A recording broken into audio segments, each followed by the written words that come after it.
it's really time to start revising history and the way that history is being told, and especially in Australia. And we're all aware of that. I'm not saying anything new with that. And with our story, which is our story, but it's also a world story, and it's part of modern history, if you like.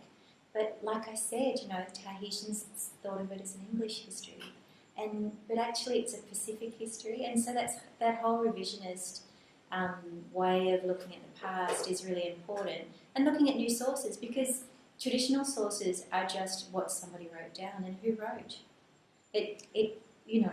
Who wrote those stories, and who did they write about?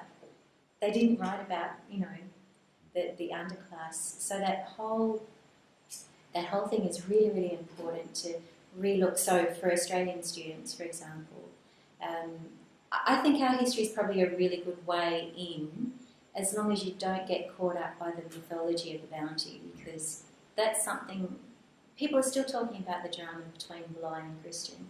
And it's so overdone, really. Who cares? Moving on now. Yeah. Let's go forward. Yeah. There is another Tahiti bounty festival that happens, and it's a little bit commercial, so it's not run by descendants, it's run by a business person, and that's great because it's a way of generating income for Tahiti, which I'm all for. But unfortunately, they invite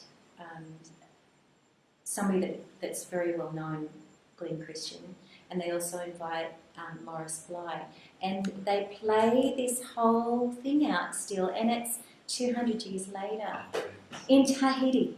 So that whole idea is about commercialism. It's about continuing that myth, and oppression versus freedom versus liberty, which is sort of tied up with the French Revolution because it was around that time in the 1700s. But I think in Australia we're really locked into, at my university too, we're really locked into European history, and that's beautiful and it's really interesting. But we are actually in the Pacific, and we say that we're in the Pacific, but we actually don't partake of the Pacific. We're actually talking about Asia and Europe. We're not really talking about the Pacific at all. But look at The Voice. The Pacific Islanders that come up there, they are awesome. If only we could incorporate that. So I think if there's any sort of way that we could use this,